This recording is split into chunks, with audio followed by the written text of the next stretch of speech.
It's a beautiful weather today, and I'm excited to be bringing you yet another interesting and expository episode on Armorgate Radio Communications. The program is called Issues in Economic Development, and I am Titilola Ogushono. Today, we'll be discussing the main drivers of poverty in an economy. Statistics have revealed that more than 10% of the world's population is living in extreme poverty. That means that for more than 800 million people in the world, their reality is poverty, which has been measured according to International Poverty Line as those category of people who live on less than $2.14 per person per day. While there are many, views, giving opinions and various schools of thought on the possibility of total eradication of poverty level in a nation or economy. There have been so many giving opinions about it. Yet, statistics have shown that extreme poverty level can actually, in reality, be totally eliminated, and if not total elimination, it can be drastically reduced to its barest minimum in an economy. However, the truth is there is no magic to eliminating extreme poverty in any country. But thus, there is a need to identify, understand the major drivers or factors or causes of poverty peculiar to an economy, and because this will enable policymakers, stakeholders to come together to enact workable policies that will totally reduce the presence of these drivers. So that's why we need to consider the main drivers of poverty in an economy. Once we are able to identify what they are, the peculiarity, the challenges, then we can enact workable policies that will reduce the level of poverty in the economy. Because once you reduce these drivers, these factors in the economy that have direct relationship with the level of poverty in your economy, it becomes easier to reduce or eliminate, extreme poverty in such a nation. The first driver of poverty that we'll be considering today is unemployment level. It's important to look at this because high unemployment level has been proven to lead to high level of poverty in an economy. And what do we mean by unemployment? We are talking about a situation where people have little or no access to jobs or means of livelihood. So when we talk about unemployment level in an economy, we are also speaking to individuals who are employable and actively seeking or looking for a job, but they are unable to secure decent jobs. Okay? When you talk about unemployment level, we are talking about the number of individuals who fall within the workforce, who are able and willing to work, but cannot find jobs, are not gainfully employed.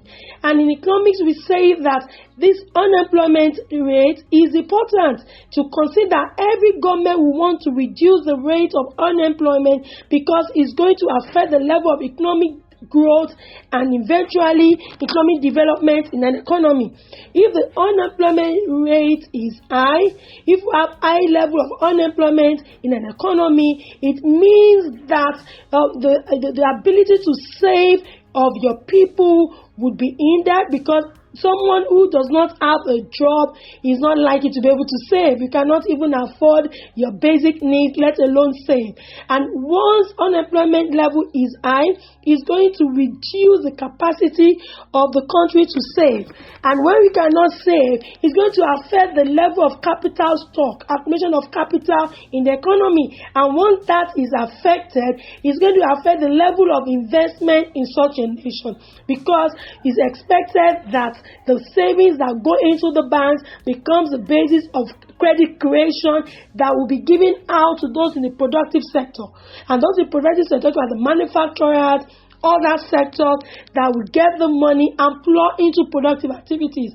And once you cannot produce as a nation, it means that you cannot even expand. It means that it's going to affect the level of productivity. And when you cannot produce more, it's going to speak to your level of GDP. your economic growth measured by the gross domestic product. And remember again, someone who is unemployed, the level of unemployment rate is high. It means that the purchasing power of the people will be eroded. It means that a lot of people cannot even demand, such commodities. And it goes round to what we call the vicious circle of poverty. So when unemployment rate is high, it affects the level of economic development, and it speaks to the rate of poverty. So it has been proven that when unemployment rate is high, it speaks to the level of poverty. It has positive relationship with each other. It's also important to note that there are various types of unemployment, in an economy.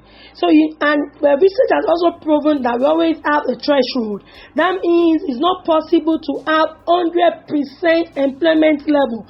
That is not possible for you in an economy to have everyone within the workforce, within our workforce age, workable age, for them to be gainfully employed, because there are some factors that will be beyond the control of the government or the policy makers. Definitely, we are going to have the number of your people who are still going to be unemployed. But what we are talking about is that the level of unemployment must be significantly, must be very low, must be insignificant. So on that note, it will be important to, talk about few types of unemployment that you could have in an economy, because you cannot totally eradicate that unemployment level in the economy. So we'll talk about it. So the first one I'm going to speak into today is demand deficit unemployment, and this is usually the biggest cause of unemployment in any nation or any economy. What do we mean by demand deficit unemployment? Okay, now, like I said earlier on, what happens is during a typical recession in an economy, when an economy is experiencing recessionary pressure, what happens is that firms will experience a reduction in the demand of their products or services. So when firms experience a reduction because there is recessionary pressure in the economy, some people have lost their job, the aggregate demand has dropped. So when firms are experiencing a decline in the demand for their services, if the sales used to be like a 2 million, as the case may be, NGN, Naira, sales volume in Nigeria, and all of a sudden it has dropped during a recessionary session in the economy. It has dropped to like less than $1 million. So it means that there is a fall in the demand of those products, a fall in the revenue of the firms. Definitely, it means that there's going to be a fall in further production. And so if what you have produced monthly, you have produced goods that worth 2 million naira, and now there's a reduction about less than 50%, like about 50% to 1 million, it means that further productive capabilities will be reduced. And when it is reduced, what happens is that the likelihood for most firms is to actually reduce the workforce. And when we talk about reduction in workforce, some people, instead of saying laying off workers, we talk about downsizing, right sizing. But what we mean is that at that point, when you are reducing production, you are likely to lay off your workers. And when you lay off workers, this goes back to have effects, multiplier effects, and which will be evident by high level of unemployment rate, because we are going to be adding already in an economy. We are saying we have people that will be unemployed no matter how little. So imagine when it is high, when you have a lot of firms, reducing, it's going to affect the aggregate unemployment level in the economy. So when that is caused by demand, a fall in aggregate demand, refer to that as demand deficit unemployment, because it's actually propelled by a sharp decline in demand of goods and services in an economy. And this is actually witnessed during a recessionary period in an economy in which we also tend to be recession. So let's speak to the second type of unemployment, and that is frictional unemployment. The first one is demand deficit unemployment. The second one we're considering now is frictional unemployment. Now, this occurs when workers move between jobs. And we would say that this is actually to a very large extent unavoidable. Okay, it's unavoidable because you have an employee who quits his or her job and is looking for another one. So if I quit my job this month, August, and I'm trying to apply to other places, okay, it's going to take a time. There'll be interview period. Some people take, series of interview stages before you get another one. So that waiting period. So if I'm going to calculate the unemployment level at that period of time, I'm likely to fall into that category because I've left my job this month, and before I get another job, it could take a period of time, a couple of weeks or even months, as the case may be. So whether I like it or not, as human beings, we are always rational. We want to move to the next job, and this could be born out of many factors. Sometimes you have employees that have acquired new skill sets or even acquired additional qualifications, and they feel that they need to have the next job where they can actually, practicalize, where they can deploy the skills that they have earned, that they have learned over time. So to a very large extent, government cannot control frictional unemployment, okay? But now the twist to it is, if it's frictional unemployment, there's a time frame. It shouldn't be more than a couple of months or weeks. If you have the new skill set and you cannot get the next job, within a year, then that could move from frictional, to say the unemployment level is very high. But frictional is expected to be short term, a couple of weeks, few months, and that is born out of the desire to get better jobs in terms of remuneration, incentives, or even job hierarchy, or even born from, like I said earlier, the need to deploy new skill sets that have been learned or newly acquired skill sets. Okay, the third one that we'll be considering is structural unemployment. And structural unemployment is a case of when you have a mismatch between the jobs that are available in the economy and the people looking for work. Okay, what I'm saying in plain terms is when you have job seekers who do not have the required skill set for available jobs, and this you get it is structural, like the word structural, foundational. So yes, there are jobs out there.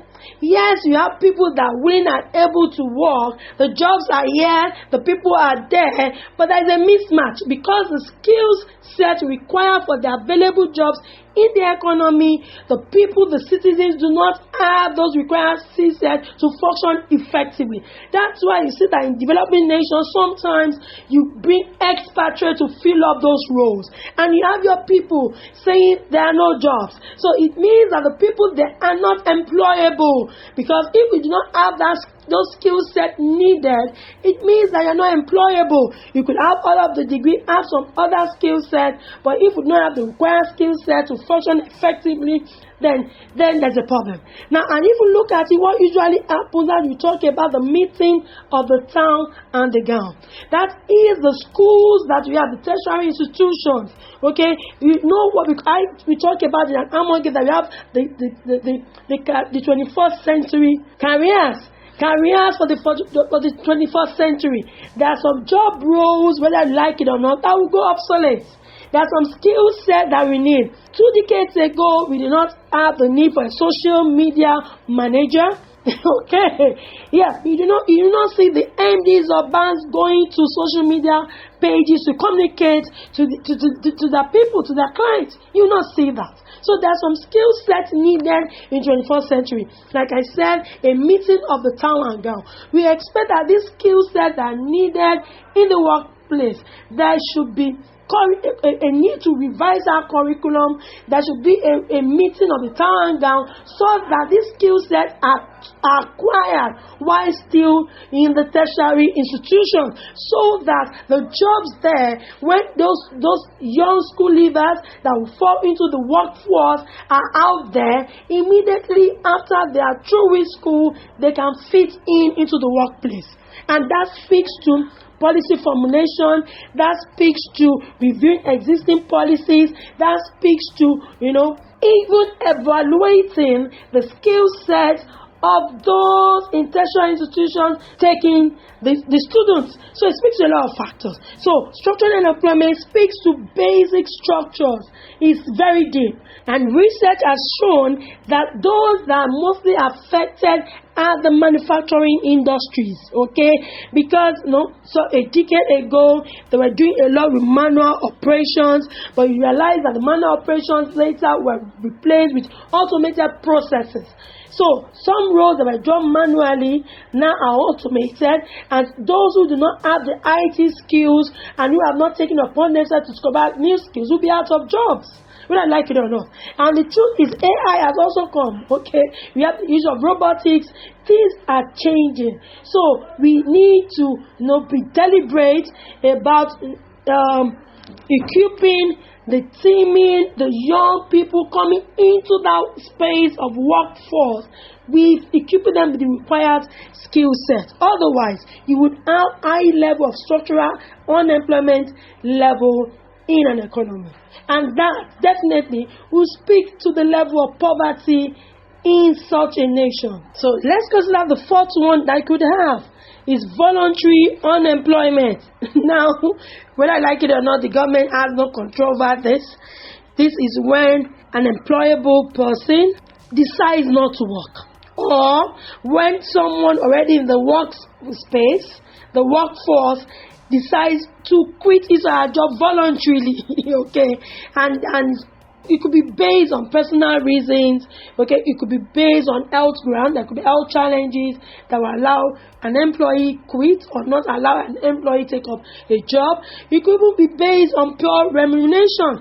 If an employee calculates his or expenses in a particular year, so if in a particular month, your monthly remuneration, your salary would not cover your expenses in terms of transportation costs, in terms of feeding, and you look at the end of the month, there is nothing to write home about poor remuneration, such an employee can decide to quit.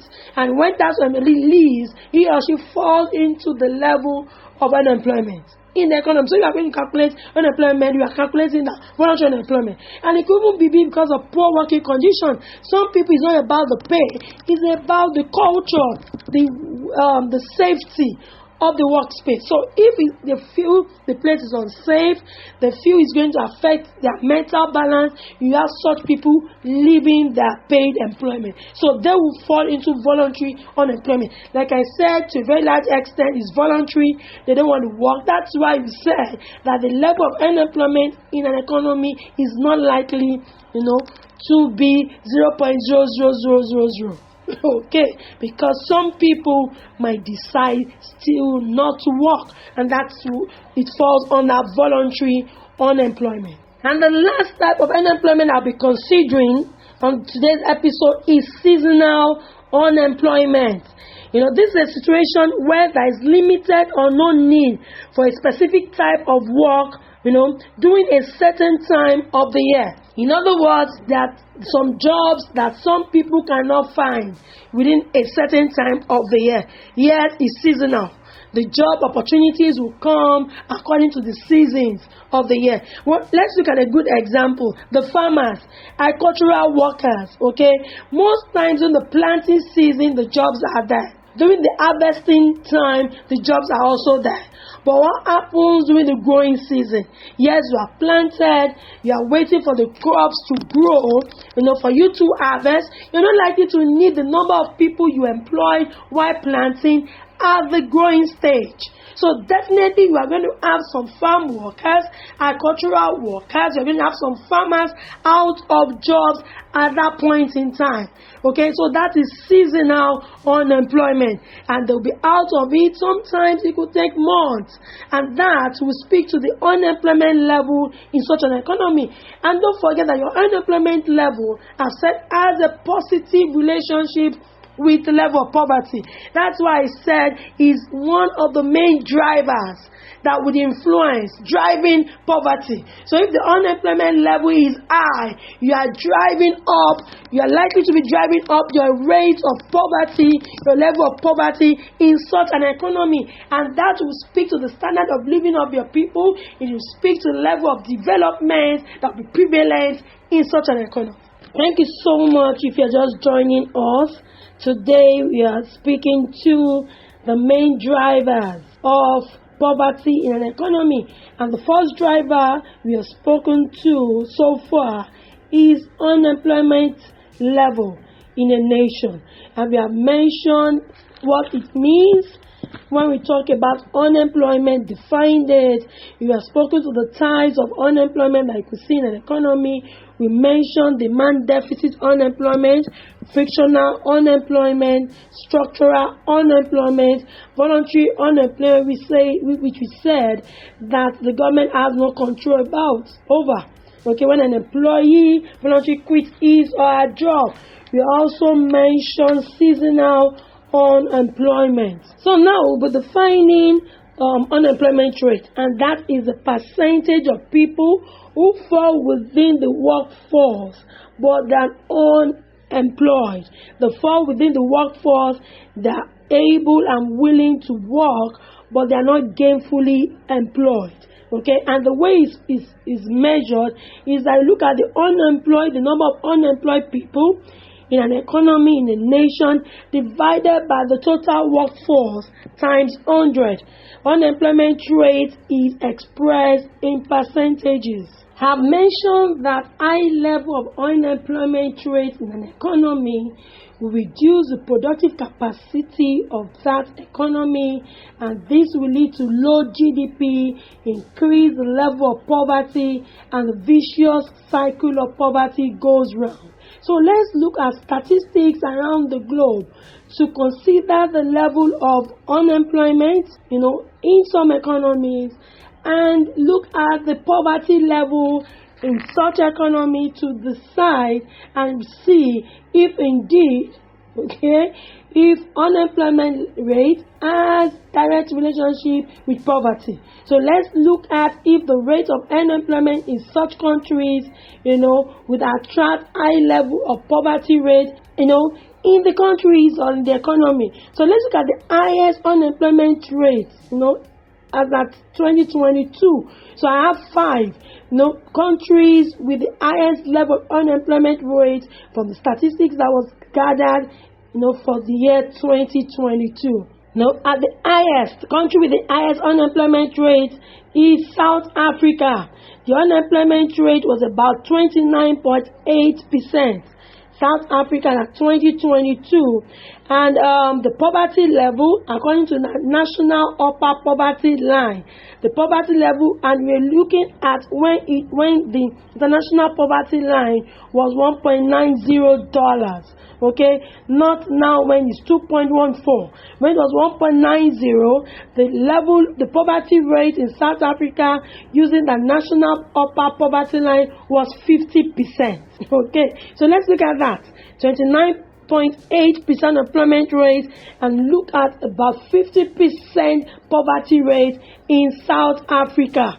Okay, if we say that's a given, it could not be high in others. Let's look at the second highest, country with that highest unemployment rate. At number 2, second highest, we have Djibouti, and the country in East Africa. The unemployment rate was 27.9%. And according to World Bank data, the poverty rate in Djibouti, a country in East Africa, as at 2022 and 2022, was 39.0%. That's the poverty rate, 39.0%.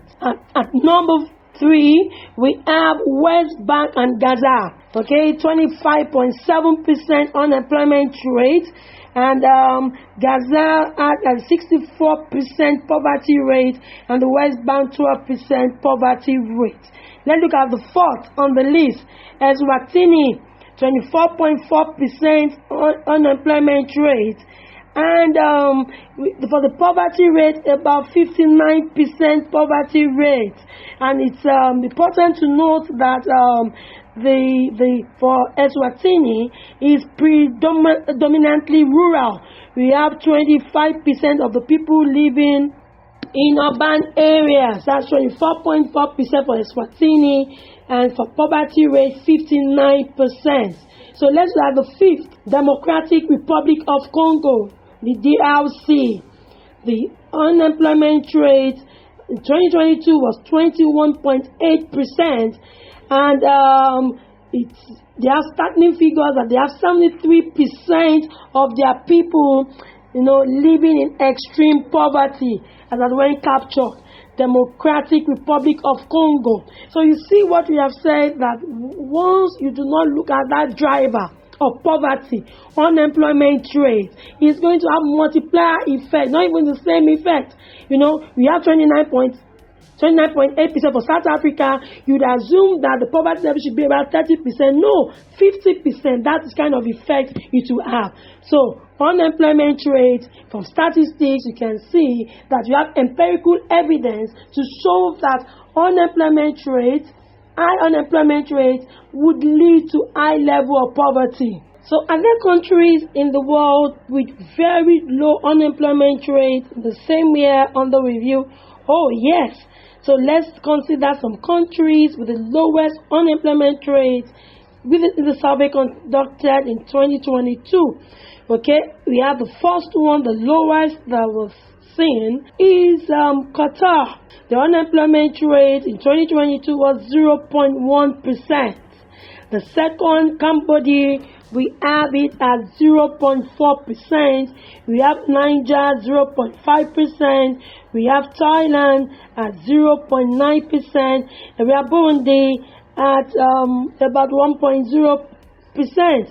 We have the likes of Chad, 1.4%. Cuba, 1.4%. Solomon Islands, too, at 1.5%.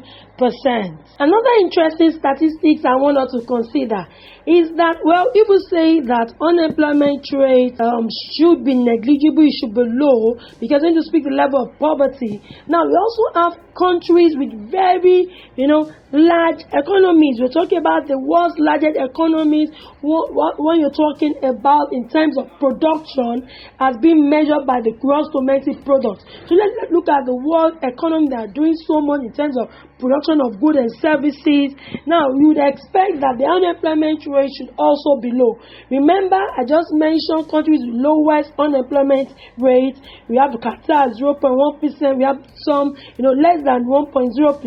So let's see if the world's largest economies, as measured by their GDP, their gross domestic product, would also have extremely low unemployment level. So let's consider the United States in the same year under review at 3.6% unemployment rate. We have China 4.9% unemployment rate, Japan 2.6%, Germany 3.0%, India 7.3%, United Kingdom 3.6% unemployment rate. We have France 7.4%. We have the Russian Federation 4.7%. We have Canada 5.2%, and Italy 8.1%. So in reality, empirical evidence has revealed that you could be doing a lot in terms of the gross domestic product, but you will still have some level of unemployment. And that's why when I started this episode, I had to shed light on the various forms of unemployment. So if you look deeply and you go deeper, you realize that some of these countries would have, these types of unemployment. It could be frictional, it could be seasonal, it could be cyclical unemployment that is, inherent. That's why we have those figures. And again, from the above statistics, you can also see that you can have unemployment rate in spite of having a rich economy like Qatar. In fact, the World Bank in 2022 estimated Qatar's GDP per capita income to be around $87,661.5. And in spite of that, they had 0.1%. I was expecting to be like 0.00001.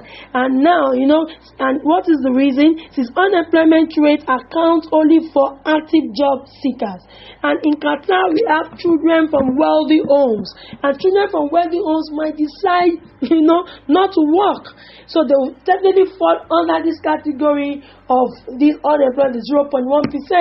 And you could also liken that, more likely to be voluntary unemployment, because there's money to spend, there's no need to be actively engaged in the workspace, in the workforce. Well, this is all that we can take on today's episode.